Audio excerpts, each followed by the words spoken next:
Greetings, nerds. I'm here with the buffoon again. I'm painting badly. Fuck you. You're welcome. Okay, so like with the other videos, we're just going to discuss the progression of your color theory and what got you into the journey first off. You started off as a mini painter, and now you're an oil painter on canvas. So, what started you off with trying to learn about pigments? Really awful oil paints. When I started using oil paints, I my family had like an old bucket full of like old. There was Winton, there was Gamblin, there was Utrecht, there was a whole bunch of ones from when my sisters were younger and my mom was young. So some of them were like 25 years old, uh, probably even older. Um, and I used them and I supplemented some and I bought some and they're all like basically student grade because you don't understand what's going on there. And I had really bad experiences specifically with yellows. Student grade like yellows, like cadmium yellow lights and stuff like that. And it it made me kind of understand that like uh there's significant variation just between brands and colors. And because I didn't understand why would like yellow ochre kind of always come out of the tube fine, and I didn't really have issues with it on the student grade level. And then their cadmium yellow light, I could mix like 10 times the amount of paint for less staining. And I wanted to understand what was going on in there because I burned through a like a 150 milliliter tube of cad yellow light because it just wouldn't. I'd mix it and wouldn't change colors, and that was kind of really the precursor to learning about it all. Has it been a difficult journey at all? Overall, no. Um, Yeah, I just say I have not found it difficult in the slightest as far as like a technical endeavor. That's interesting. A lot of people claim that it's super difficult, and so far everyone I've talked to has said even the newer painters who are very new to color has said that it's way simpler than everyone made it out to be. Well, I also wasn't coming from that background, right? So like as you know, and I'll stay here. I worked in engineering. I have a degree in mechanical engineering. I'm used to technical writing and reading technical stuff, but it's not like I had to do any of that in this context, right? I There's plenty of videos, there's plenty of information available. There was also like higher end technical stuff you wanted to get into, but it didn't take much to learn. Like, okay, what is oil paints made from, right? Okay, what's the best oil? Like, what's the differences between oils? What type of additives do they use? Now, there's more mystery on additives and fillers, because that's treated more as IP, it seems. And other stuff. But then it was just like, okay, because like the next step after I bought or after using the student grade stuff, I bought what was considered to be higher end brands. So I tested a ton of colors from Old Holland, Michael Harding, and Williamsburg, um, and some My Mary Puro. I didn't know, by the way, I saw your My Mary Puro video. I didn't know that they were poppy oil. Yep. I didn't know if they did that universally. So yeah, that would immediately scratch them off my list. Um, but then I noticed the huge inconsistencies between those brands. Like three professional grade brands. Uh, I did gain a lot more respect for Williamsburg as a brand compared to the other two. Uh, but then I got into making my own paints as a result of even those differences and color choice specifically. Yeah, especially with like bismuth yellows where it's very difficult to find the more warm versions of them. Well, there was only one brand that I saw at the time that even offered any business with ale, and that was Williamsburg. Yeah. And they I don't only know if have another. the Sorry. lemon or the light version of it. Well, it's bismuth vanadate yellow light. So Yeah. it's warmer than what I would prefer for my yellow. Yeah. Which might as well put it in this video as well. There is a new Kremer opening up in the U.S. Oh, really? The it's the manager from Kremer and well, the two managers from Kremer. They're opening up their own pigment store. Oh, but it's not under the Kramer name. No, Oh, fantastic. it's called New York Pigment Company. Fuck yeah. Are they buying are they buying like the building or like the same spot? I believe so. Yeah. That's awesome. I, So I hope they just do the same selection. I hope so too. But they're currently taking orders for what they want, and whatever is like the most ordered, they'll keep in stock. So I mean, I guess that's not a bad model. I just like I use Kramer because they carried everything. same. They had a bunch of rare stuff, and it might just turn into us having to go to Kremer and paying the extra import tax for the rare stuff like the Mayan pigments and Yeah, whatnot. like or like they just well, like the ones I'm talking about because like it's not really used by painters, but like pyrals and the bismuth yellows aren't really that used or not commonly used, I should say. Um, they're probably in a lot of hues that people don't know, but as far as a straight pigment, I don't know if they'd have the demand from individuals for those. I think that bismuth and pyrrole are increasing in popularity. Uh, Pyrrole less so than bismuth. Bismuth is increasing because people are looking for alternatives to cadmium. They don't want the cadmium, so bismuth is your other option. And I do most know of those, bismuth is used in concrete a lot too, though. So I wonder if mhm. that will affect it too. Potentially, because it wasn't just a painter supply thing; it was like entire conservation at Kremer. Yeah, So they had a lot of interesting. people who were in concrete too. Yeah, well, like they had concrete section, I think, on the website, Yeah. and they made notes of it, technical like technical notes for concrete use on their website. So, and that would use a lot more pigment in general for those amounts. Hmm. Oh yeah. Yeah, It's definitely of interest. So it yeah. good thing to announce in the video as well for those who watch, because only the super nerds are going to watch this video. No, no, this is for wide use. Yeah, Every artist watches. exactly. Every artist should watch. Every single one, and Uh, their families. I, I wish. Yeah.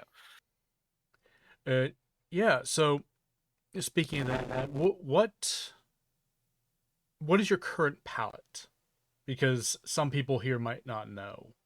Yeah, my everyday use palette. This is the palette I have I keep it fairly refined, or I try and keep it as low as possible.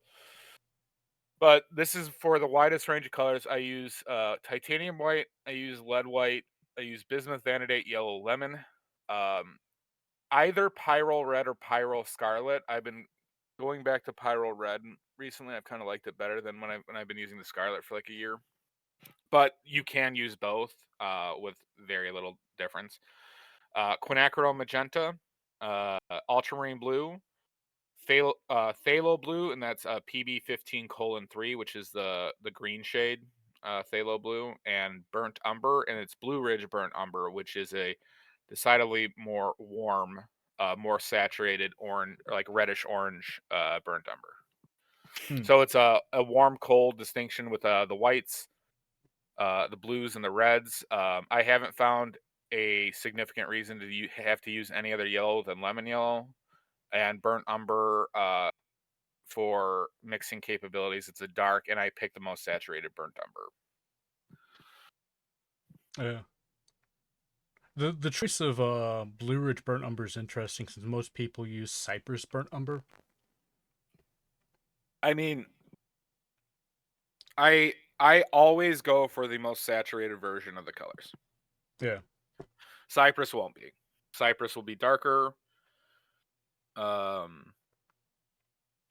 it'll have a higher manganese content, which will take it more purpley, or will desaturate, the brown. So, like, then it's just like, to me, it's more akin to like, oh, I want black to make things darker instead of making things darker with colors and like mixing complementaries. It's more akin to that. Also note the weakest color on my palette, or I'd say the worst pigment for painting on that palette is titanium white. But that's a color you just kind of have to have. It's too distinct of a color. Its properties are too distinct, but it's a shame that it's not very archival. Yeah, it has problems with flexibility and stuff like that. Well, flexibility and so it's toughness and like brittleness. So it's like so like you know how glass is brittle, right? But you can still hit it pretty hard, right? And it doesn't deflect. Yeah, It doesn't have that, nor does it have the bending strength when it dries. It also has a yellowing issue, which most likely has to do with like I believe they consider it the molecular weight relative to the oil, where it seems like the oil goes to the top even after polymerization, like it continues to move over time.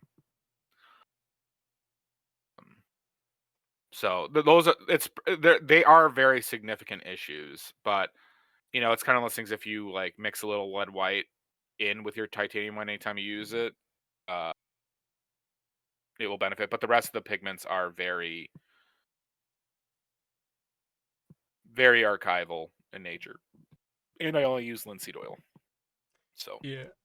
That just reminds me about how I think it was Winsor and Newton who was saying that if you mix zinc in with the titanium white, it makes it more archival, which I think Golden found out that was complete bullshit. so it is if you theoretically decide to ignore factors, right? Yeah, So it's like if I'm using this analogy of glass, right? Consider zinc oxide to be glass, and then um consider titanium like the equivalent like thickness, and then consider like titanium white to be like peanut brittle, right? Or something, I don't know, something like like that that's like flimsy and breaks or something like that.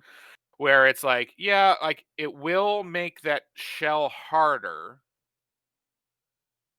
but it still will have the crazy propensity to crack even more, but not at a like it won't improve it enough where it's even in a better spot, like theoretically, right? So it's like to the issues of flaking and cracking and delamination. Um and like I know I read a little thing on zinc white recently, and zinc white is just the devil. Um I read a study um, on on if you don't varnish, right? Because a lot of people don't varnish anymore. With the like environmental effects on modern pigments, and they were looking at like phthalo blues and zinc again and stuff like that. And basically, um, a lot of discoloration happens, and zinc also colors like causes discolorations in ambient environments, especially exposed to sulfur as well, because of how it reacts. So it's just like in every way, zinc is just like probably the single worst pigment you could choose. Um, or in like in just even use I don't like I'm shocked that companies still uses additives as an additive. yeah, it's definitely not a great pigment to have. There's so many problems with it too. Well, there's just no use case, right? There's Yeah, just like there's no use case where you could say that this is beneficial um for my painting, right? Like the longevity, I think it's even more than a matter of ethics, because like if you just use zinc white instead of any other whites, like your painting can be ruined within like 5 years. yeah. Now, Um, there are some arguments that I've heard from painters that if you're not painting on canvas, that it's more beneficial. But I I haven't seen anything about like well, I would painting on I would copper and whatnot with it. I understand what they're saying, but it would have to be copper or aluminum, not wood, because wood still warps and flexes with humidity and stuff like that. So you need something that's like inert with regards to like temperature. But metals do fluctuate with temperature, not as like significantly in that range, right? But it's just like, well, what are you gaining? Like, why are you dying on that hill? Like, It's not like zinc is like a worse like color than titanium white and lead white in both ranges. It's more neutral than both. It's like semi-transparent. It doesn't do either of the things that you would want a white to do better than the other two. Yeah. So, I am in full I am of the opinion that it should not be in any paint that you use, and you should not use it. And I look at it as pointless. Yeah. The only arguments that I can say about it is maybe it's okay for mini painting, but that's Yeah, I we mean that when you don't have like a strong theoretical like oil film and like archival properties are just much different, right? Like yeah. it's the turnover is different. Like it's much easier to like repaint things. Like you're not necessarily varnishing or varnishing in the same way. It's yeah, I wouldn't go nuts if I saw a mini paper using it. But if you're doing paintings, fuck no. Yeah, no, it's stupid on canvas. Yeah. So, and even then, I'd still use lead white on the mini before because it's just a better paint. Well, and just so people can hear it, like lead white is the single best pigment in existence for the archival properties of your painting Yeah, yeah, that I'm aware of. That I am yeah. aware of currently. I believe we went over that also in a previous video too. Yeah. Yeah, but you know, repeating ourselves is never a big deal, Well, especially in a it's video kind of like like this. important for people to understand that it's like the reason why lead was used in paints to begin with is because its properties were so good. It's a shame it's fucking toxic. It's not that toxic if you're over 30%. Just FYI on people. It's dangerous for developing brains. That's where it's like its worst. Um, but um, but it's a fan. It pretty much does whatever you want a pigment to do With one and more. exception, that's high tint strength. It does not have high tint strength. Right, right. Oh, Yeah, sorry. It's that sucks about it that it doesn't tint strong, right? But it has a great color. I wish it was a slightly more opaque. I do wish that too. For whites, I think that's important. Uh, but both of those things are and it's pricey. Um, but those things like can be worked around, right? It's not like a well, can I actually really use this problem, right? So you are correct. Um, but in the archival sense, it is perfect. yeah. And to me, price is only a matter of like that's a how should I put it? If it's a good pigment, the price is irrelevant. So I mean, obviously there are theoretical limits, right? If it was like, I don't know, $10 a gram with how much you have to use, yeah, you couldn't, right? But it's still in a manner where it's like, um, you could, even if you're a starving artist, um, you could theoretically budget for it, oh if yeah, you're, already buying paints. I wouldn't But call it like super expensive either. yeah, yeah, Not I'd like agree with that. But I lapis. also mind you for people to fucking watch out with like flake whites from companies because they will add zinc to that shit too. Yeah, Um, because they think it'll like balance each other out, and it kind of does, but you're doing the lead a disservice. Like you're still doing your painting a disservice by involving any zinc in your shit. yeah. Which I think the only brand I currently trust not to add zinc to their lead white is Williamsburg. And I would be willing to bet Williamsburg doesn't. Michael Harding resisted the zinc white shit for a while, too long, and they still have paints with it in there. Um, I would never trust Old Holland with anything. Um, obviously, I would never trust Winsor and Newton. I could trust Gamblin, but I think that would be too. I mean, like they had a lead white without it. It would probably be very pricey. But they probably do that. Like I think it's like they call it warm white or something, where it's just titanium white and lead white.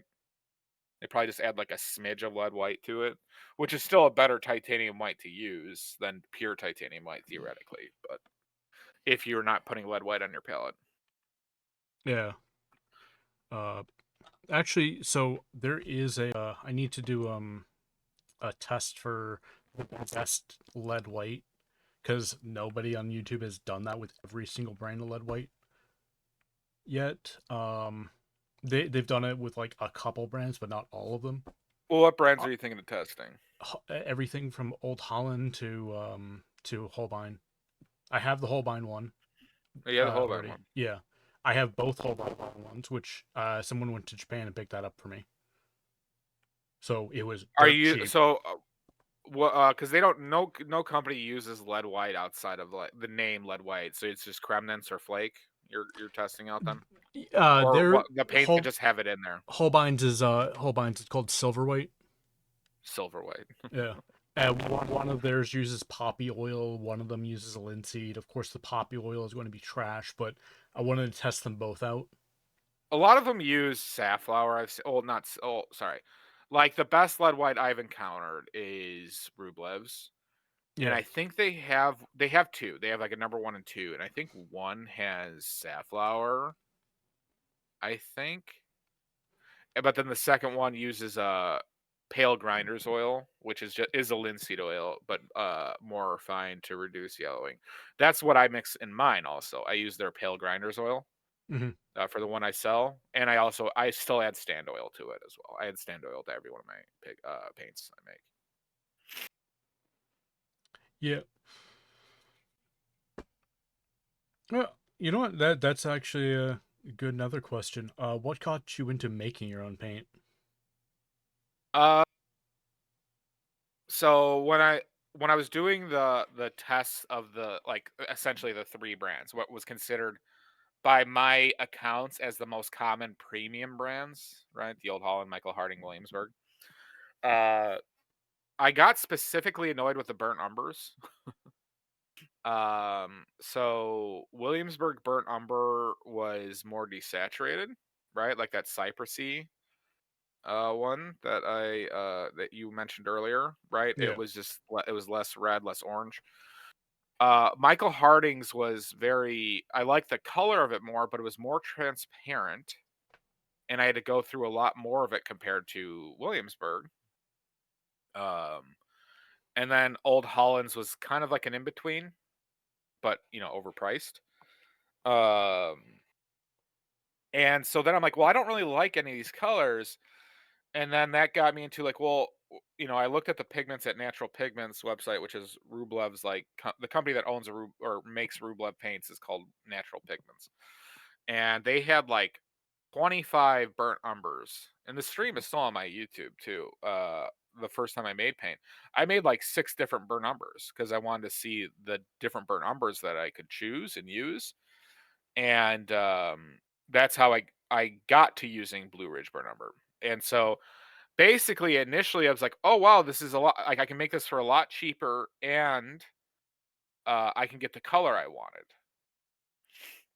And then it kind of just turned into that. So then I'm like, okay, then well, how expensive is like titanium white? How expensive is ultramarine blue? And I think those were the next colors I made. And then it got into like searching around for pigments, and it just kind of like I just started making more and more paints for myself for the colors I want because it was also just a main way to save money because I wanted to use paints that I knew everything that was in there.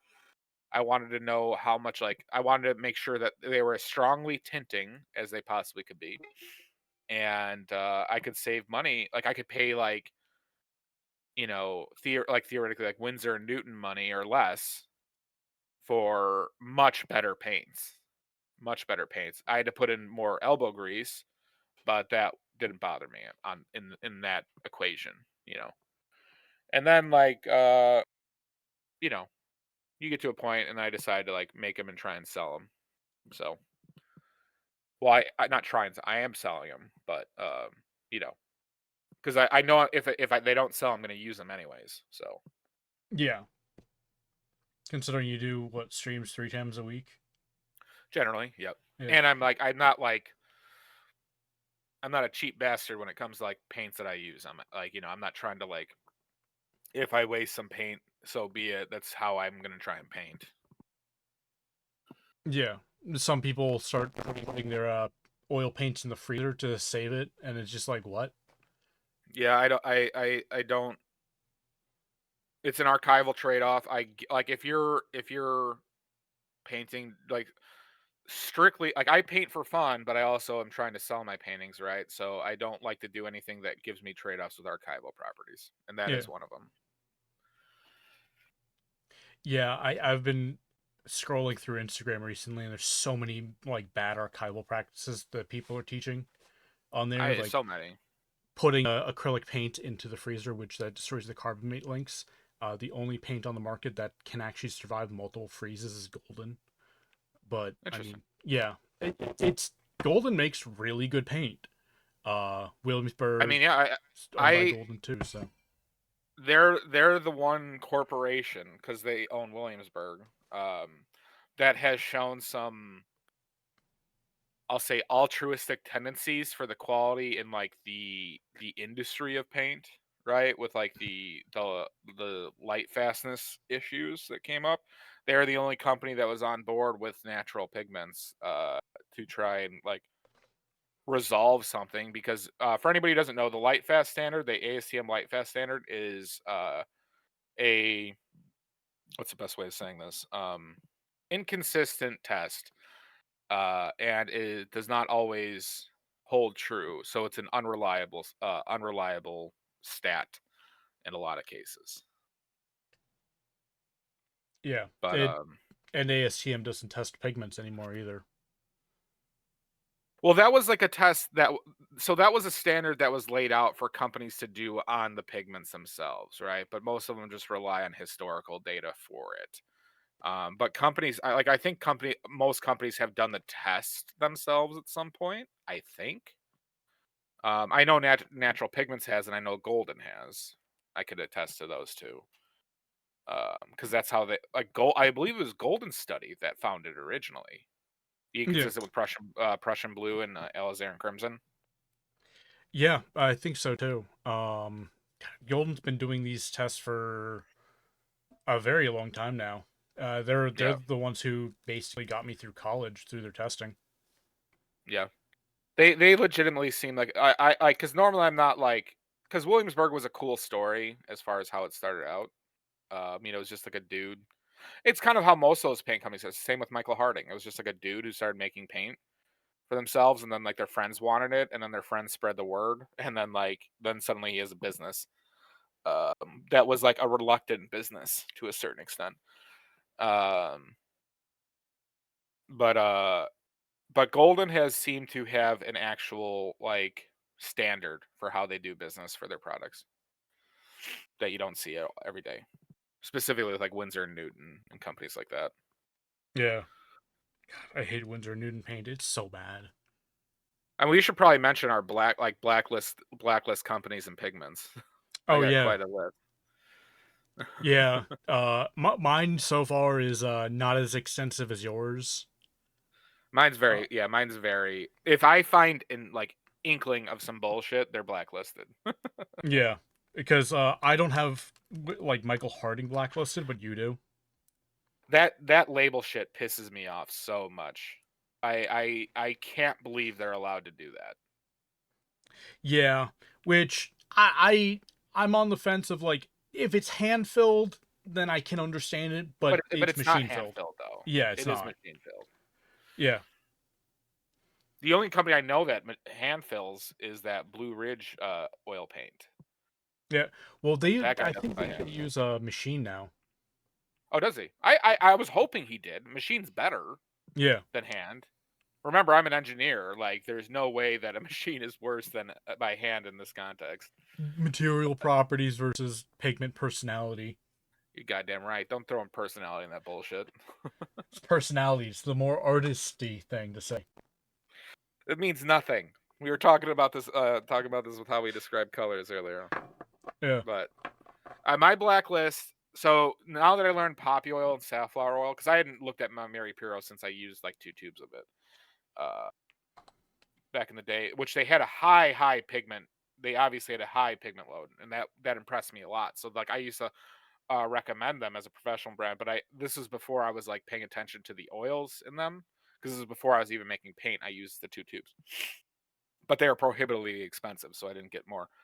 Um, but they are blacklisted because of that. Windsor, Newton, and Winton, their student grade brand, because they do everything with the worst practices. Like it's just the most corporate penny pinching shit. They use consistently. They use bad pigments. They use not like the wrong oils. They do hues. They do all the marketing tricks, like the theoretical cadmium free pigments. Or brand of paints. I find that despicable and immoral. And so they're off. Let's see. Michael Harding is blacklisted. Old Holland is blacklisted. Similar reasons. Michael Harding has some, like we just mentioned. They have some practices that I think are despicable. I used to recommend them in some cases, but they also have like they still have paints with zinc in them. They do like, and then they just offer too many paints, in my opinion, or too wide a range of colors. Old Holland, because they are way too expensive for the garbage they give you. Um, and I'm not using that term lightly. I don't I Their paint is no better than Windsor and Newton to me. And Yeah, it's not. I've It's not used good. both. Um, I have not used Holbein, so they're not blacklisted. To me though, they're price prohibitive, which is a bad sign, in my opinion. I think they have a name. Um, Michael Graham is not blacklisted. You've said good things about them. I don't like that they use walnut oil, Hmm. but that wouldn't immediately disqualify it, based on what you've told me about the guy. Um, what is it? The RGH, right, in New York? Yeah. I think I like them. I've used their lead white. Uh, they make a lot of lead white. They have a couple practices that I find to be stupid, like putting their paints in jars and in buckets. But there are like I don't think that's a good way to store it. But if you're, I think it also depends on the context of how you're using it and how much you're using. But I did have a good experience with their lead white. Uh, Rublev would be the company I recommend if you're using those colors for anybody, because they are just almost strictly, they use walnut oil for technical reasons with certain paints that actually make sense, but largely it's linseed oil, and it's just pigment and not even additives. And uh, but the issue with them is they don't make modern pigments. They don't make any paints like into paints that are, I think, prior to like 1900, outside of titanium white. But they don't sell a phthalo blue in paint form. They don't sell like a pyrrole red or a quinacridone magenta or anything like that. Uh, Cadmiums were available in the 1800s, so they do make that. Like cadmiums and titanium white are like the end of their most modern pigments. Um, but they're great in their mission. But Uh, any other companies I'm missing? Gamblin is not blacklisted. Um, they have some issues, but I like a lot of the stuff I've learned about that company. Um, Utrecht, I can't really speak on at this moment. I haven't touched their stuff in a while, but I suspect they're not great. Rembrandt, don't know enough about to have an opinion. and Uh, it's prohibitively expensive in the U.S. it's very expensive in the U.S. Van Gogh, I believe, is student grade, right? So most likely not, Yeah, right? that's the Royal Talent student grade, and then the Rembrandt is their professional grade. Okay, yeah. So, um, I don't have enough of an opinion, but I'm guessing if it's most likely the student grade is, going to be overpriced and probably not great. I've used the Van Gogh before. It's way better than Winton, way better. Okay, But that's not that's saying good. much. What I've seen a lot recently too with professional painters who like paint really thickly is they're all on Winton, and I hate it. I've seen it on like 4 different painters videos for the people who Yeah. are really like slopping on paint, and it's just like it bothers me. It bothers me a Hmm. lot. Which, speaking of student grades, something that a lot of people don't know, Golden actually has a student grade oil paint line. What is it? It is the Bob Ross. Oh, that's golden. Yeah, that's Golden. I did not know that. Okay. It's very, very small font on the tubes. Huh. I haven't used it That yet. would make me recommend it more then. Yeah, I haven't used it, so I can't recommend it. But Yeah, I mean, I'm more likely to if buy it. yeah. Well, if I had to test out, if I had to buy a student grade paint, then that'd be the first one I try right now. Yeah, yeah. Then it would be Um, Gamblin's. From my current knowledge, but I haven't used Gamblin's either. So the 1980 line. yeah, Uh, yeah. I don't think people realize that that's a student grade brand, by the way. a lot of people don't. I've talked to a couple people who work for Gamblin, and they didn't realize that 1980 was a student grade line either. Interesting. Yeah, they just Yeah, because thought they it was don't like really a a different cheap. grind. Hmm, Uh, that's kind of odd in premise if that was like the thought, but um, and then we can get into like the pigments that we have blacklisted. My list oh yeah. isn't that extensive, c- but I guess I keep a more narrow focus in general than probably you do on that. I mean, I mostly just have yours is probably larger than mine because I don't blacklist dioxazine violet. I don't care that much about it. It's close enough to a blue wheel scale 8 Hmm. that it's archival enough for most people. If I'm doing a museum piece or doing a museum restoration, I'm not using it. But Well, I guess my that's a argument with yeah. that is if the pigment has any chance at fading, right? Because we know certain pigments just don't, Mhm. right? Then I would blacklist it. Yeah. Well, even with like Blue Wheel Scale 8, you have pigments that fade quicker than you have things like yellow ochre, which that doesn't fade at all. Right. Uh, that can last thousands and thousands of years. But you have things like quinacridone, which that can fade after 100 years or so. Was that specific quinacridone? Because I have not heard that in the slightest with quinacridone. Um, it's specific quinacridones. Like technically speaking, quinacridone violet can do it, but or quinacridone purple, not violet. Okay, yeah. But that's blue wheel scale 7 to 8 still. But like with quinacridones, they don't there's some hit or miss data on it. Like there's not a lot of data on how long it can last, but the consensus is that it's not going to last as long as like a yellow ochre will. Interesting. Yeah, because I've not heard that about specifically magenta, which it kind of being the OG quinacridone. Yeah. Um, I've not heard that because they do accelerated aging tests on a lot of them. Hmm. So I wonder if it's because of other effects other than sunlight, uh, which is like a hidden weakness on a lot of pigments. That's a hidden Um, weakness on lead weight.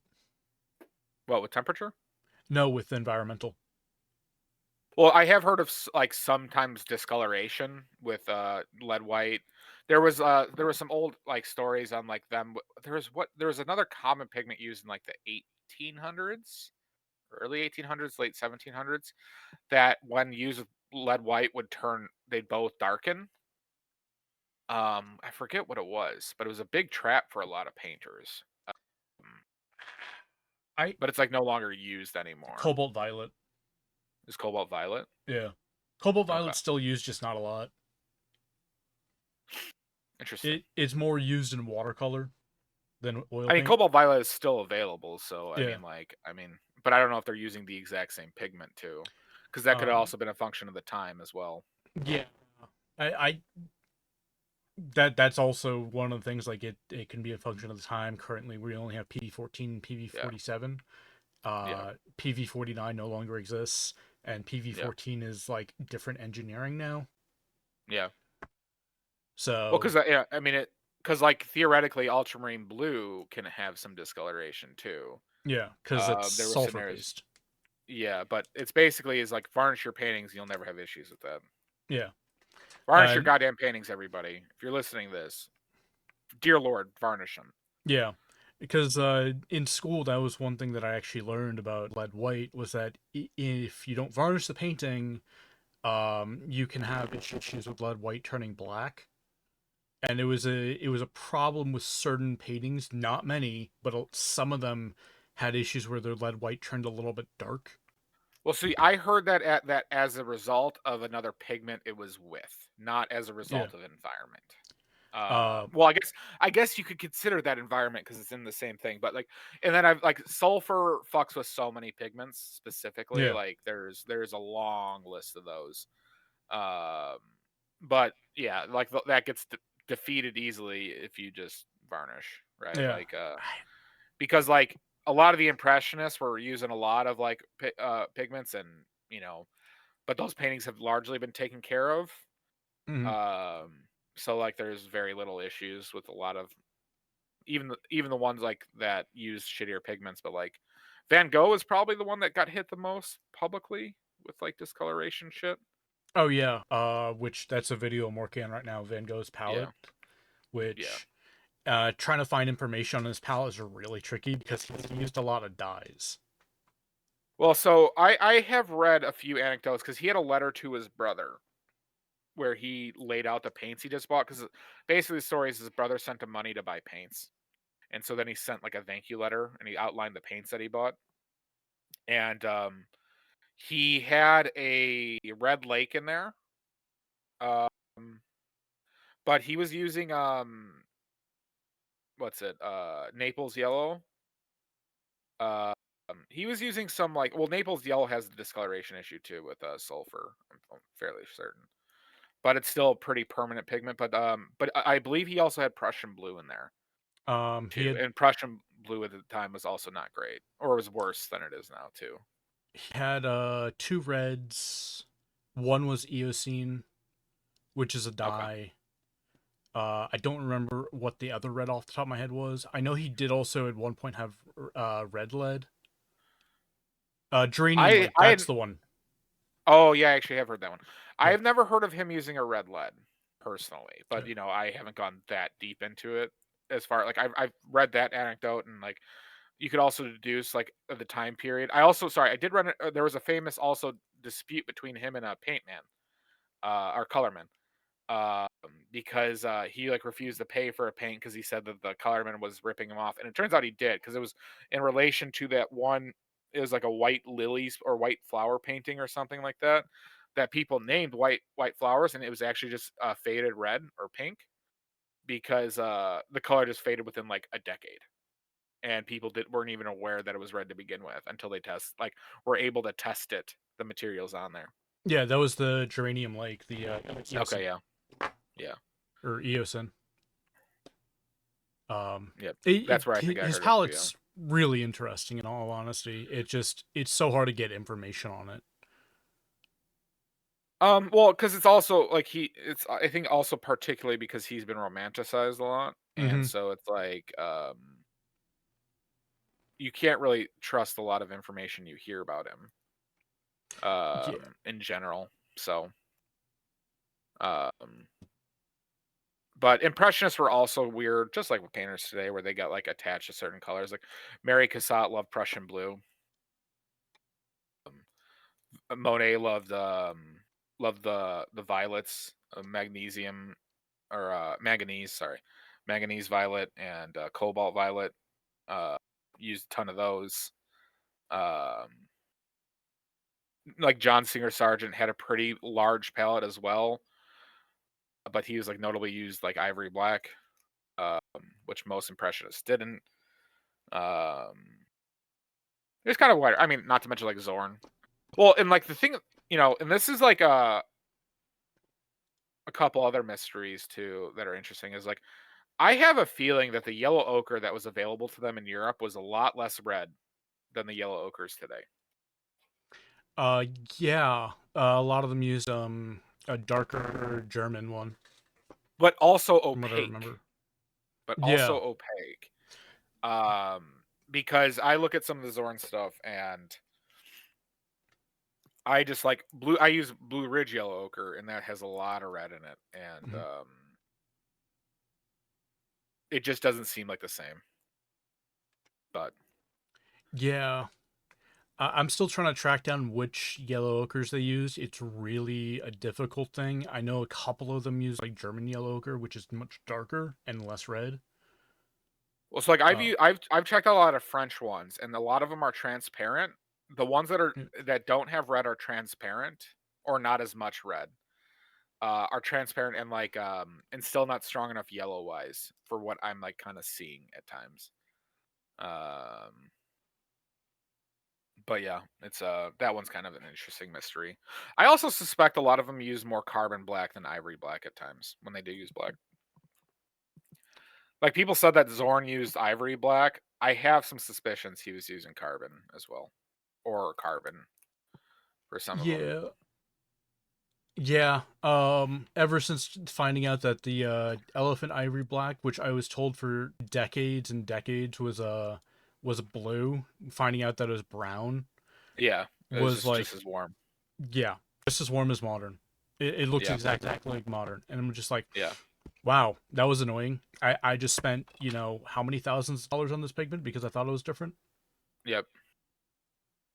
I Yeah, I'm it's I think it's almost like it's like well, cause once again it's like the issue with like accurate historical storytelling where it's just like especially in art where like people want to make it romantic and not like as they were just people buying pigments and not really probably thinking about a lot of this shit either.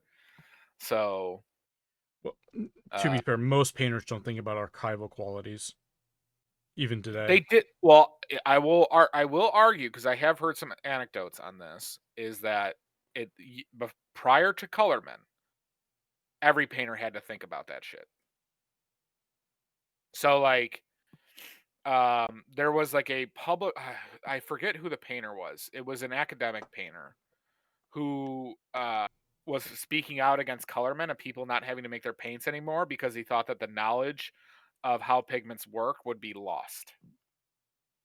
And he decreed this publicly that he was seeing that like the profession of painters was changing because they now did not have the responsibility of their materials as much. And I found that to be very interesting relative to today. Uh, because it's like the workshops, right? They had to make their own paint for all their paintings. They had to, so they had more firsthand knowledge of like with at least the pigments that they used and how they operated because they're also so expensive that they had to be careful with that shit too. So it's kind of an interesting thing, right? But as technology is advanced, right? Obviously, people know less. But I would contend that probably even as recent as the 1850s, people had to know so much more about their materials than they do, like a magnitude more than they do now. Oh yeah, like today, most people just don't care because they think it's going to last forever. But we're still using Alizar and Crimson. Yeah, I mean that's kind of the segue to like what's our blacklisted pigments, right? So or that Yeah. we were talking about earlier, we could actually list them because like alizarin crimson is one of them. That's like um that pigment should not be used. It's like it can last and like if you're painting really thick, but that's with like every pigment. But most people don't paint thick. And they use solvents and they use things that will make that shit fade. A streamer on Twitch, a nice lady over there, she had an alizarin crimson fade in a week. Yeah. There's been a bunch of Instagram painters recently where I keep saying like, just switch over to quinacridone and magenta. It will mix almost Yep, identically. It's not as red, but it will basically do everything um that Crimson and Alizarin can do. yep, It's just better, and you yeah. won't see the fading issues. And I got into an argument with one dude, and I brought up like you can see the fading within a week on Crimson Alizarin, and he was like, "That's bullshit. It will last forever." He actually said I it want lasts for. proof. I mean, it's just people who just deny reality. right? Like it's like he does like there is no evidence to support that statement. Now, like I've only seen it fade in a week one time, right? But it did by somebody who didn't know about this stuff, mind you. Also, like and I saw them paint it, and I saw how much it changed. It literally it's like they didn't paint it. They were using solvents on it, and it was a thin coat and a background, and it literally like went from like that pink to gray in a week from sunlight exposure. Yeah. But it's I don't know. Well, it's people. It's weird with like art too because people fall in love with colors. I told you the other day I saw somebody like talking about how they were just like in love with King's Blue. It's like you're not really in love with King's Blue. You're just like it's because I mean it's a mix. A King's Blue is phthalo blue, ultramarine blue, and titanium white, just like Sevra's blue is, right? I think you like that shade, but it's like a really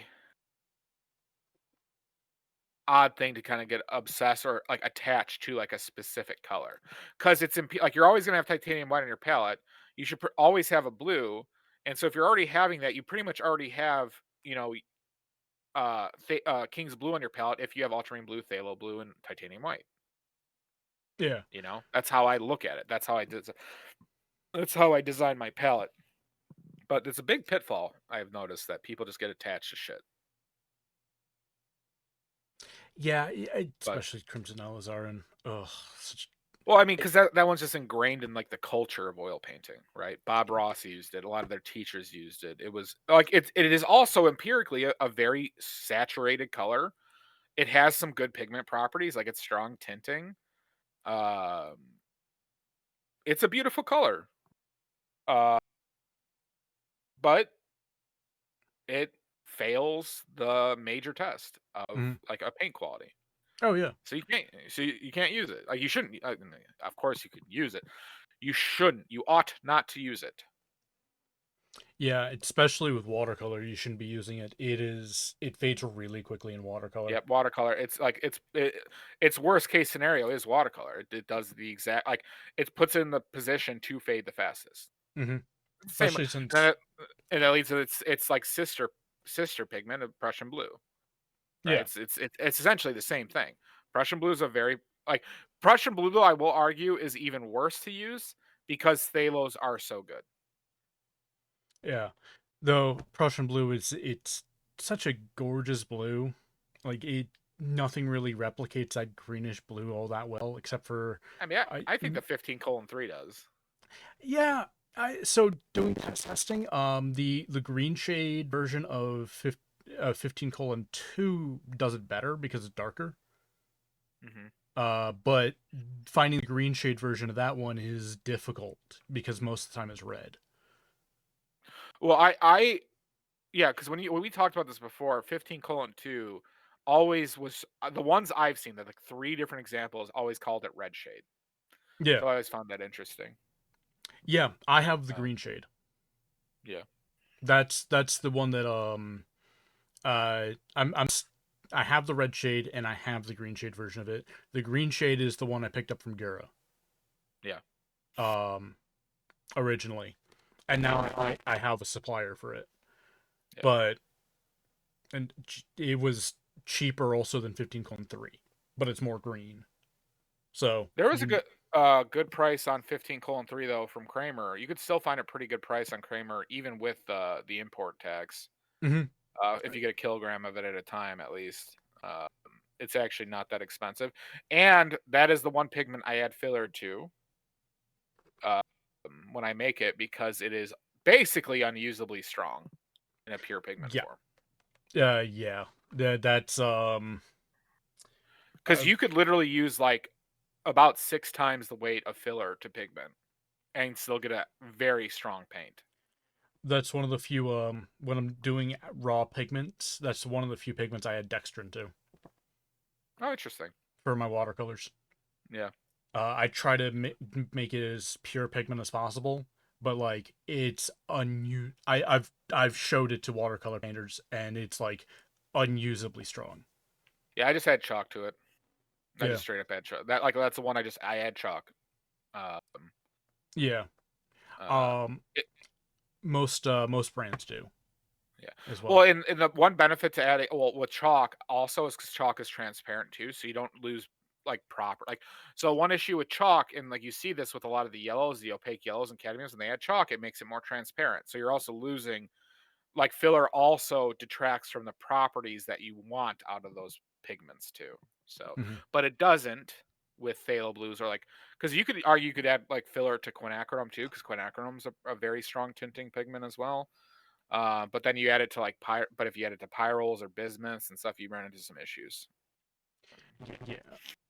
But but yeah, other blacklists. The biggest blacklist pigment though is zinc white, straight up, in Yeah. oils. In oils, you that is a never. You don't want it a part of any other as an additive. It should never be used. If you have it, you should throw it out. That's like to the extent, or just use it for a study where you're like you don't, or if you don't plan to sell your shit, fine, you know. But if you plan to sell your shit or market your shit or whatever, it is uh it is something that you should like do for yourself and for your own ethics with regards to selling it. Yeah. Uh, Another blacklist pigment I have is that most people don't know about is lithyl rubine, PR48. Yeah, I'm not familiar with that one. So it's most commonly used in the cosmetic industry. It's what the red lipsticks are generally is Hmm. lithyl rubine. So it's very non-toxic. It's fairly safe for the skin, stuff like that. So it's fantastic for cosmetics because that's not supposed to last forever. Right. But some brands like Triart have been using lithyl rubine and methyl violet and stuff like that in their paints, which those all fade really quickly. Um, but I found that lithyl rubine is super common within mini paints as of late because it's Interesting. super cheap Yeah.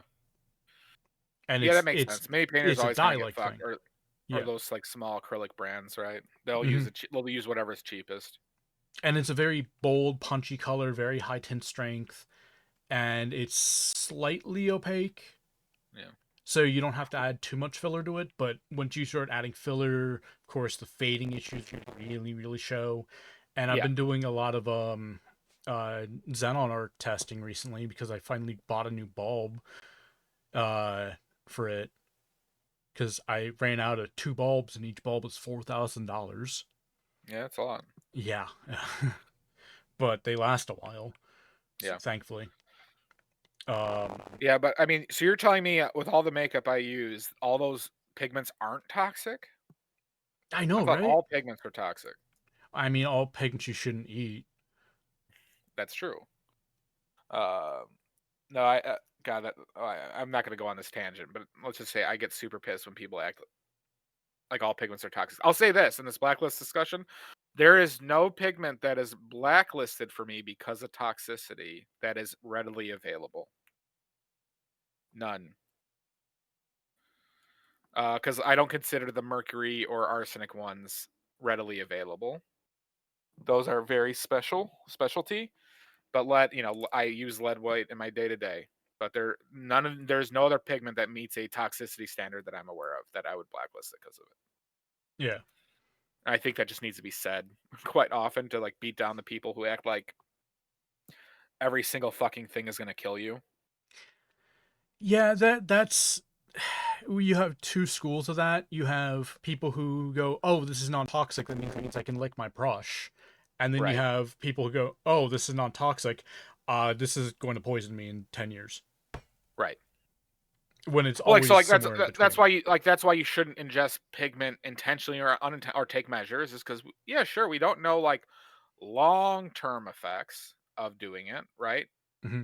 But like you can run into issues if you like like you ever hear of like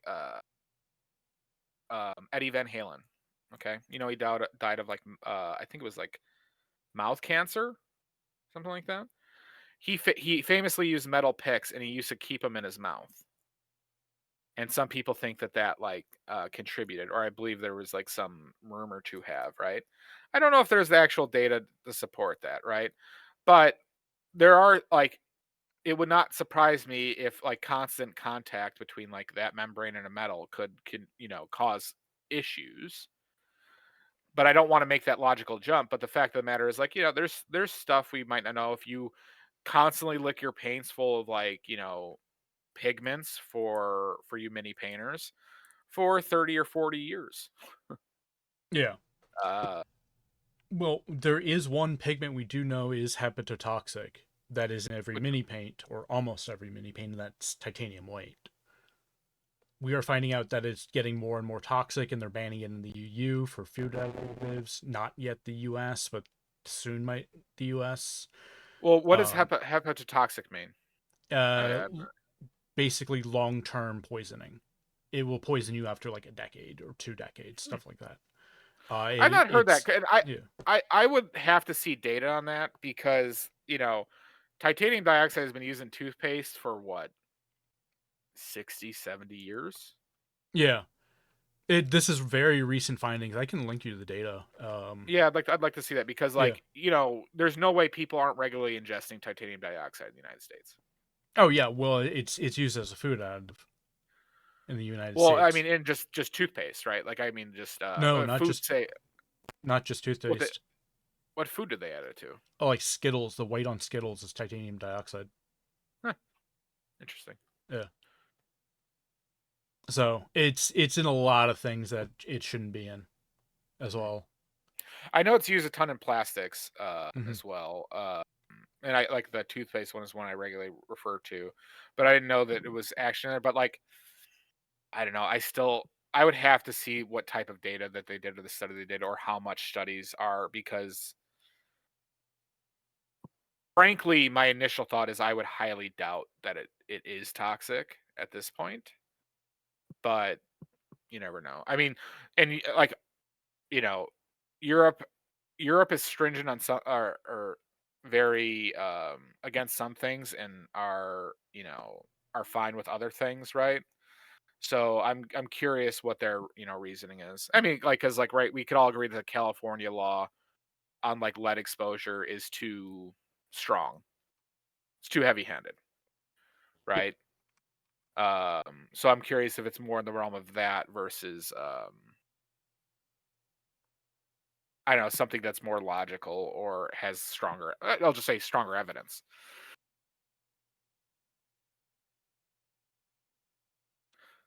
Yeah, it's a lot of the papers are very early on for titanium dioxide. Mhm. So Yeah, I mean, that would just be I mean, like I said, that would just be I would be very surprised if titanium white was significantly toxic.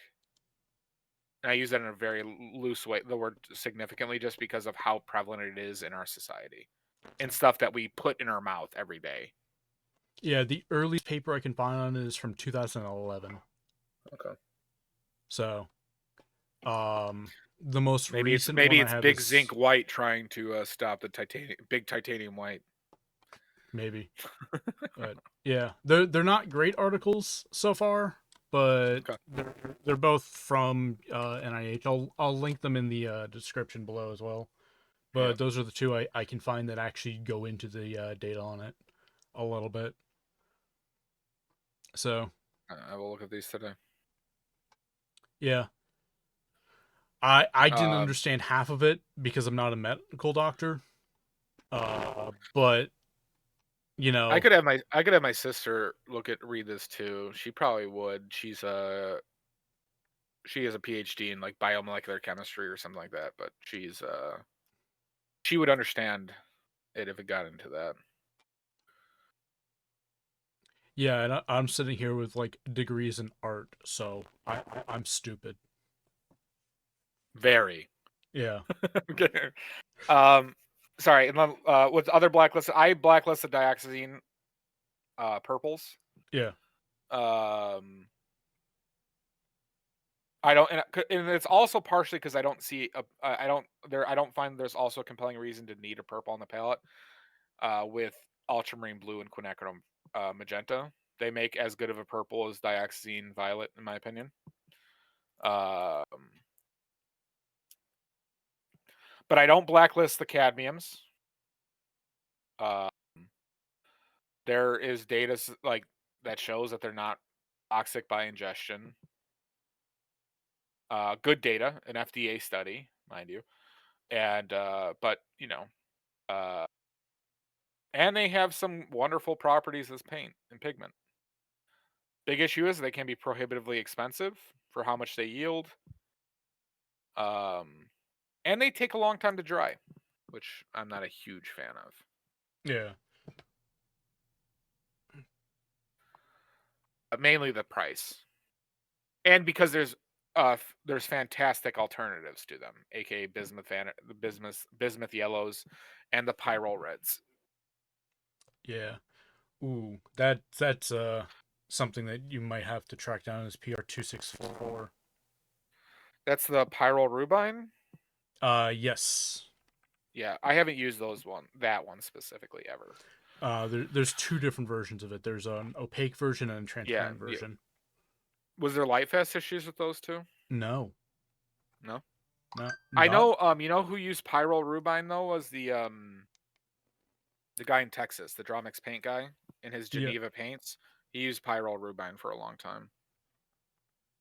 I personally prefer it for my palette, but I'm also not entirely an oil painter anymore, and I cannot find it in oil paint all that easily. I So he did it, but his paint was a mess, or his paint is a mess because he adds so much fucking medium to it, and he's kind of a mad scientist. Um, but I don't think you can leave out a strong red in that pyrrole red range from your palette. Oh yeah. So and then like would I use pyrrole rubine instead of quinacridone magenta would be like the changeover. But then is pyrrole rubine does it do what I like quinacridone magenta to do for me? I don't know. Now the one thing is one benefit of quinacridone magenta is it also yields well. So even though the pigment's expensive, it makes a lot of paint because it holds a lot of oil and like it like keeps a good volume. So if pyrrole rubine also competed in that sense, right, then it would also be something I would consider too. Because that's also a big benefit of the pyrroles is that they yield a lot. They're fluffy and they hold a lot of oil. That's actually one of the biggest negatives with cadmiums and bismuths. Bismuths don't yield tremendously well either. But Yeah, do I have any? Go ahead. Oh, sorry. Go ahead. Pyrrole does yield really well. And God, Really I well. honestly, I was looking and making my own Pyrrole red oil paint not long ago, and it was just honestly cheaper and less of a hassle for me to buy the Williamsburg one because it was so cheap at 150 ml tube. Yeah, it's a good price. So having made it with pigment that I think was slightly cut with chalk, slightly cut, but it was like 150 grams of the pigment could make nine and a half 41 milliliter tubes. That's not bad. It's really good. Quinacridone magenta is similar. Hmm. Um, I believe 100 grams can get you like around 7 tubes, 7 to 8 tubes of 41 milliliters, mind you, not that 37 and a half bullshit. Uh, because like the low yielding ones are the dense, so the worst yielding is lead white. Yeah. 41 milliliter tube, I need about 117 grams. Titanium white is very dense as well. You need about 70 to 80. Um, Bismuth vanadate is probably in the 60 to 70 range. Not great yielding. That's why it's also so expensive. But those are also the pigments that also are the worst for separation. Are the dense ones. Hmm. So those are the ones. Those are the ones I add. I add aluminum stearate to, uh, because those will solid rate and turn into a very dense mass in the tube. Yeah. I haven't found a good way to stop it without it. Like even Rublev has those problems with lead white and stuff. I think the worst yielding paint that I ever made was manganese blue oil. Hmm. It's super dense. It's low tint strength, so you need a ton of pigment. Yeah. Um, but it's like such an important color for restoration. There's a reason why I recommend a lot of people if you want the cheap version of this, go buy Visari because it's only $60 for a 40 mil tube, or 37 and a half, whatever. That's really cheap because for a 40 mil tube for me, it's like 150 to $200. Yeah. My paint has more pigment than Visari, um, but at the same time, like it is a nightmare to make, and I Is really that a don't resin want. paint? Sorry, is that oil paint? That's oil paint. Paint. It's very good paint. There are I another have heard like of Asari. I've yeah, just never used them. it's another very high end, fairly unknown like premium oil paint. Hmm. Um, very small operation, of course. Where are they based out of? I don't remember off the top of my head.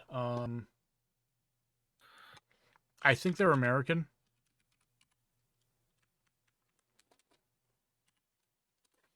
Asari, there it is. Yeah. Are they better than Gapka? I haven't used Gapka yet. I would never. They make fluorescent bullshit. Okay, they're based out of Pennsylvania, Yeah. or they Um. have a showroom in Brooklyn. Sorry, no, they're not based out of. I can't say that on their website. Their contact us as Pennsylvania, Brooklyn. They have 2 locations, but I don't know if that's you know uh, where they started. Their website's not that up to date. Their blog has 1 entry for 2025 from June. Then before that was 2023. What are their prices like? It's fairly reasonable for a small, like handmade oil paint brand. So they're no badly made paints. That's what you're telling No. me. Do they sell it? Oh, they do sell it. All right, so let me. They do a little bit. Oh, they do the bullshit with the names that I was complaining about earlier. Yeah. They have Alpine Green that looks like Viridian. Let's see. Oh, they're out of 40. manganese blue. Basically, what the fuck are these colors? Brilliant Lemon. I'm not gonna lie, they're not passing my first test. Yeah. So cadmium yellow, a 40 mil tube for 53.55.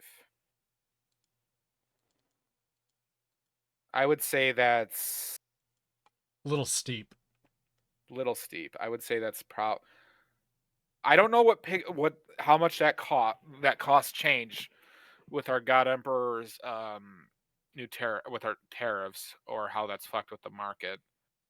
But beforehand, I would have said that was at least $10 too expensive.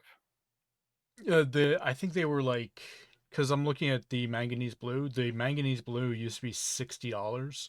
Now it's $70. So I think their prices all went up Yeah. because of the tariff changes. I need to find a color that I could directly know some of the costs. Well, where's their titanium white? I could just check what their titanium white price is, because that shit's dirt cheap, yo. Yeah, and it's made in America. Yeah. Oh, is it? I did not know that. That would make sense why it's so cheap here then. Mhm. Their flake white is reasonably Oh, cheap. they have titanium zinc white. Yeah, All right, so then they have plain. Why are you doing the zinc white, you bastards? 40 mil 2 for 1170. That's a fine price. That's about what I yeah, charge. yeah. As I said, like they're not unreasonable. It's a little bit pricey, but because like 30 mil for or $30 for a 40 mil tube of flake white is not unreasonable. Their flake white is only 29.50 for 40 mil. What Yeah. what did they add? Because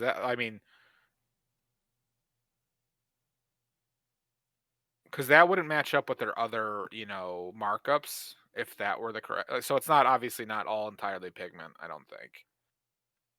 Um, do they even mention their oil though? Yes, it's alkali refined linseed oil. Okay. Yep. Okay, so they do use linseed oil, which is good. They only list lead white, but I don't think they would charge this amount if it was pure. They might. You never know, but it's probably lower pigmentation than other brands. That's what I'm thinking. I mean, like my cost. No, I'm not paying a great price for lead white, mind you, but my cost in pigment is like for a 41 milliliter tube, and I'm probably going more dense with them with regards to the oil, but it doesn't. It takes very little oil. Is roughly like last time I calculated was like $14 or $15 for just pigment. So not counting oil, not counting the tube, labeling, other, labor, right? I actually have my Excel sheet with it up. I could actually tell you exactly what I calculated.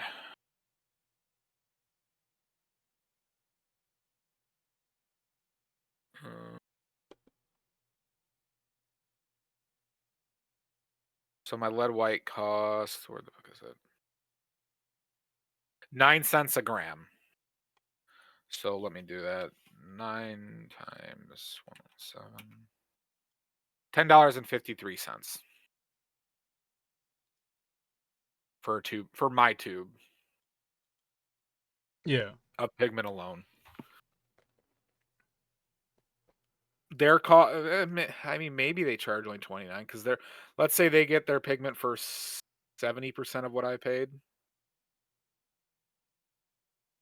If they're buying in that bulk, tube will be 30 cents. Let's say the labeling, $1 labor. Let's just say $5 of labor. Would they do that low of a markup on it? I don't know. I mean, I don't know. I guess it doesn't match up with like the other colors I saw, but maybe they just don't sell enough lead white that they mark it up enough. Uh, well, the non-sale price for it is $36 and whatever cents. So Oh, is that because? Oh, wait, is there a sale? I thought that they were just that was just a trick that they were doing. Oh, it just says it sale. might Okay, be a trick. It says sale, but the sale seems to be lasting forever because that was like that a couple months ago as well. right. So Yeah. So yeah, I didn't look at the. Okay, because they only have sale on specific stuff. mhm. But I have to say though their yellow ochre is too expensive. That's not the worst like price increase, but that's too expensive for a yellow ochre, even Yeah, if it's 100% pure. But yeah, I hate this naming convention, yeah, they got a lot of naming shit. convenience colors, which drive me nuts. But they So I also have to have a lot click of on all this convenience fucking colors shit. with Prussian blue.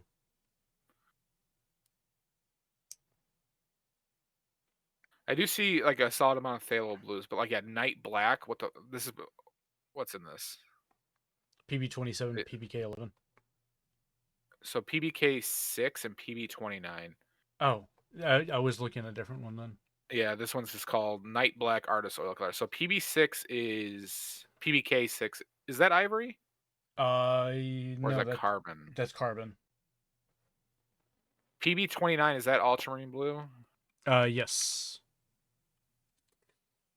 See, like, yeah, I don't like. I find this to be like bad faith to sell a color like this. Personally, Yeah, I understand why they do it. I just don't like it. yeah. Well, that's the thing. A lot of oil painters, especially newer oil painters, don't want to mix their own colors. They want to have that convenience color that they really love, like King's Blue. Yeah, It yeah. it drives me nuts because it kind of is like defeats the purpose of an oil paint, in my opinion. Oh yeah. I mean, it's like the antithesis of painting as a skill. Yeah, That's why if you but want to learn to mix your own colors, watch bad. I'm painting badly on YouTube. or watch, Mr. Pigments on YouTube. Both of us do colored mixing tutorials. Fuck that guy. Yeah, fuck both of us. Uh, Um, but yeah, uh, I'm turned off by a few of the things here, but I would like. I mean, I wouldn't say like. I don't see any indication though that their their price. I'll say this: they are priced as if their paints are primarily pigment. Yeah. So I'd have to see because if it failed that test for me, and I would test it with a yellow. I would test it with like what's this brilliant lemon yellow? PY 138. What's PY 138? 138 is quinophalone. Not familiar enough with that. Wait, that is bismuth. 38? Or I said 18. Wait, why did I say 138? Oh no, it did say 138. I just wrote 184 because I'm used to saying 184. Jesus Christ, what's wrong with me? Yeah, I 138 is searched. quinophalone. Yeah, I don't know much about this one. It says excellent light fast, but I don't necessarily trust that as a statement. Um, What do you know about it? Gira rates it at a perfect 8, but the ASTM2 is it's an ASTM2, so who knows? Yeah, so there's uncertainty, Yeah. we'll say. Oh, is this one they call permanent yellow? If it is, then I have heard bad things about it. I that's one pigment they call permanent yellow. Oh, do they call a lot of them just permanent yellow? Yeah, permanent yellow can be like isolindolinone yellow. It can be they also PY3 is permanent yellow, and PY3 has fading issues. Yeah. Well, PY and well, one and three, one, two, and three, right? Because those are all the Hansas. Yeah. Yeah. They'll One was call the worst. all One being the worst. yeah, which one isn't really made anymore except for like printer ink. They don't list the pigments in their cadmium green light. Oh, that's weird. Well, because it's not, because neither are cadmiums. There is no true cadmium green pigment. It does look like a phthalo blue and like a lemon yellow. No, Um, Technically speaking, there is an actual cadmium green pigment, but it's a weird thing. I have not heard of it personally, but I've just seen every company that does a cadmium green. It's like phthalo blue and a lemon yellow. It's not made anymore, and it's basically two pigments that are fused together into one to make a Hmm. green. What would be the advantage of doing that over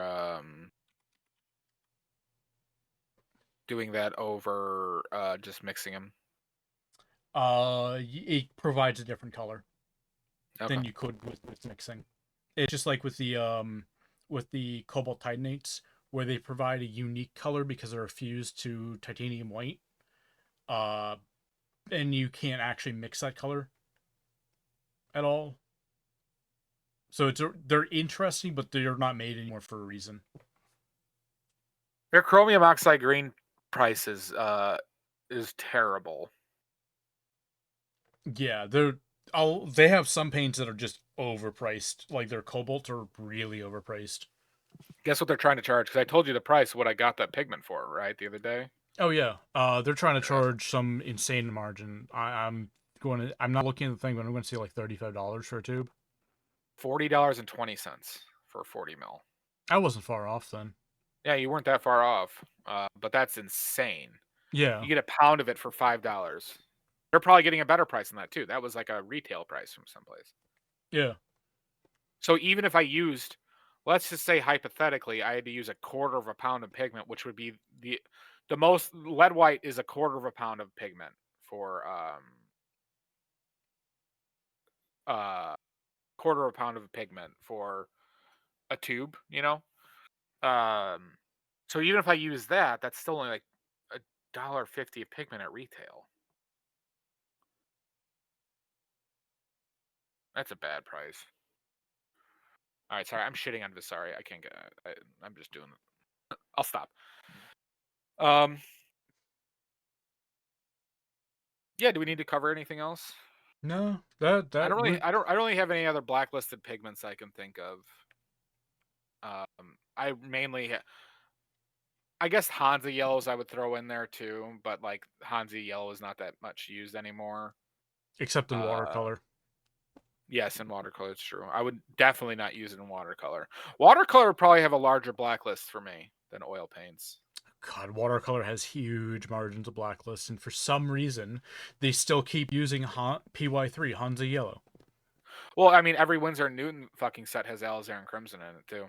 Yeah. Like, and then they use those Windsor colors, right? That they probably had a hand in like renaming those pigments or like just like stealing pigment names. But I don't even know how the Windsor, like how pigments got even named Windsor. I don't know if it was because of Windsor and Newton, but I assume they would, based on when Windsor and Newton started. But That's just it's more marketing than anything. but there are some that are like legitimately called Windsor pigments, right? Like Windsor yellow or something like that. But it's Um, like these days not so much. It's just marketing okay, of there used to be like a Windsor Yellow. yeah. But now it's just Windsor and Newton calling them Windsor, right? Yeah, Is what you're used to, yeah. Because like in one of their price to all hell, their watercolor sets, and it was like they had Windsor blue, yellow, red, and green in there, I think. And it pissed me off tremendously. Because I don't know what the fuck those pigments are. yeah. I don't like when companies do that either. A couple companies I do like do that, and it drives me nuts. Sometimes they don't even list what pigment it is, so that makes it even worse. Yeah. All right. This already did another thing that pissed me off. Oh, They're what selling a modern Zorn limited palette, contains titanium white? titanium white, and then their black is night black, Ooh, which is that ultramarine blue and ivory black, or carbon black and ultramarine blue as their black. They're using permanent bright red. That's the name of their color. That's that's Pyrrole Red, PR 254. Um, which is not Scarlet. You want the Scarlet is more accurate. They're also charging $40 for that Pyrrole Red tube, which is also overpriced. grossly overpriced. Considering They're 150 from Williamsburg is what $56. something like that, yeah. It's when I bought a big tube of it from there, it was that. Yeah, And then they're titanium white. Now I don't think it's their titanium white with no zinc, which they do mention. that's But good at least. this is so they're massively off on two colors. They're minorly off on the red, uh, and then yellow ochre.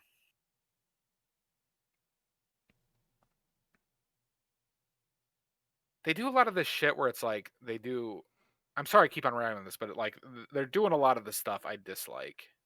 Yeah, The gimmicks, like so, like they have like the a set by the sea landscape set, and so it's just like they just put random ass colors together that like is good for the sea, and I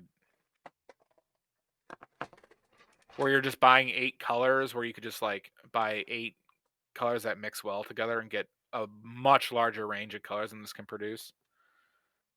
yeah. It's entirely for. There's a lot of painters that don't like mixing their own colors, and it just drives me Yeah. nuts. Yep. Me too. I mean, like as we mentioned earlier, right? Yeah, yeah. They have Naples orange, but I don't What? think this is a Naples color. I think they just called it Naples. Yeah, it's titanate orange.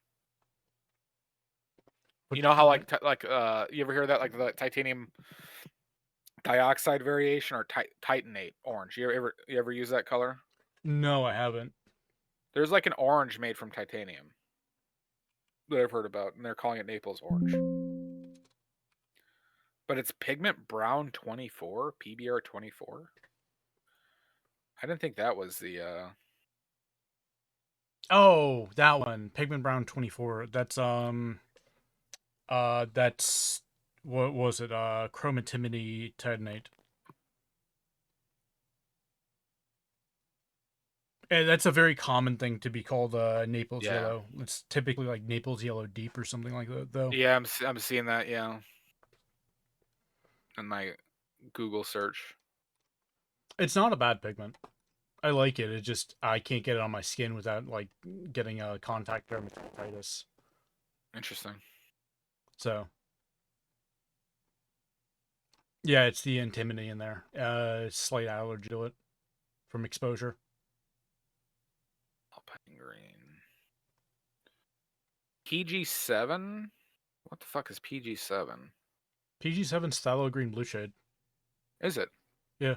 They had phthalo green blue shade before the phthalo blue pigment. Like they put that before. Oh wait, no, it's phthalo. Sorry, this is green, not blue. That I'm thinking of. Jesus Christ. And then titanium white. It's a very little amount. Interesting. Oh yeah, what's an orchid?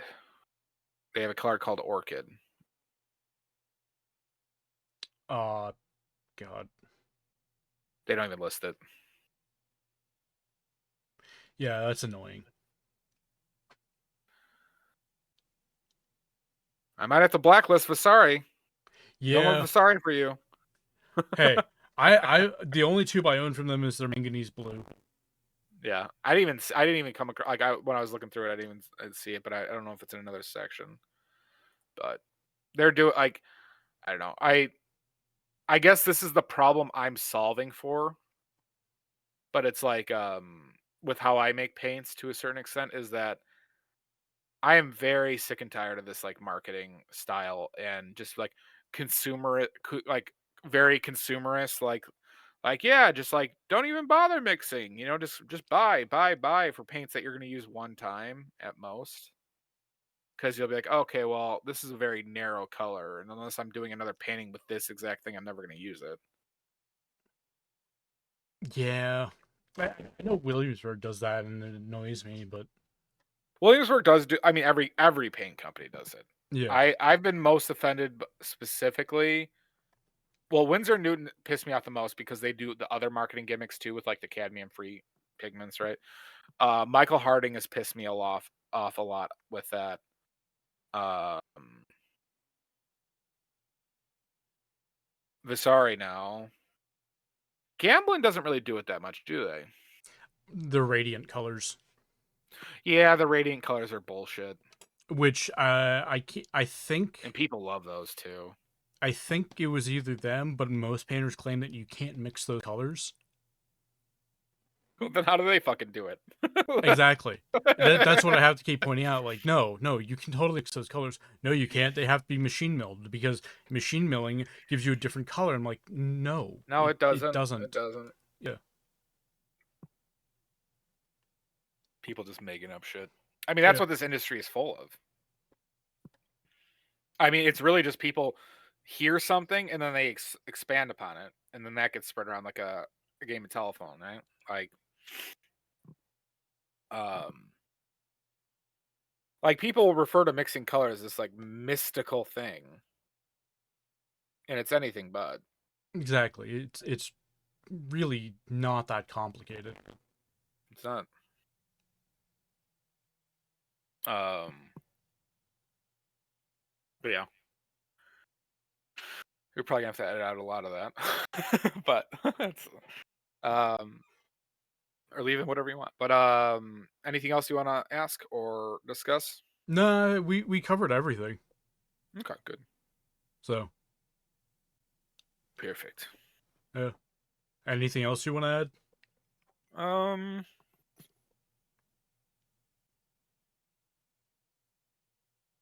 I can make one note is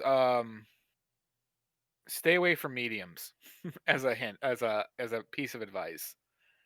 Just use like oils in their base state, or like I use a gel. I just use oleo gel. But mediums are one of also the biggest scams in the paint industry.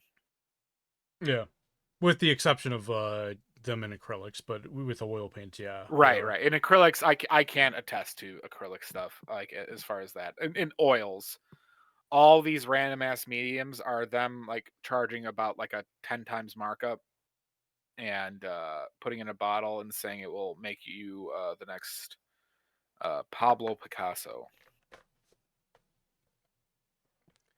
Ew. I know. That's You why I said it. you could have said such a better representation. I know. Yeah. There's a reason I said. Ugh. uh, Oh yeah. anyways, but that's it. Yeah. Well, then guess that's all. So that's all we have for you today. We'll probably have Badly back on again for the fourth time because I don't have many friends and that are into archival stuff. And the check's in the mail, right? Yeah, yeah, totally. Okay, good. All right, good. Because I'm only doing this for the money. Exactly. Your 25-cent check is in the mail. That was 26 cents, you son of a bitch. Oh, fine, 26 cents. All right, The good. extra penny is there. All right, good. All right. All right, man. See ya. All right, have a good one.